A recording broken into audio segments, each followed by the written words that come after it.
Hello guys, welcome back to this channel. In today's video, I'm going to show you how we can write text over image in Microsoft Word.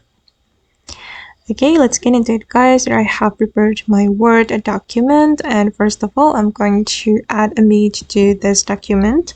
So I'm going to go to the insert menu and I'm going to insert a picture.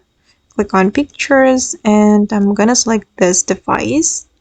Then I'm going to insert random image from this device. I'm gonna add this image guys. Click on insert, and if we want to type in over the image, we can right click on the image like this and go to the wrap text, and we need to select behind text. Okay, and I'm going to type in something.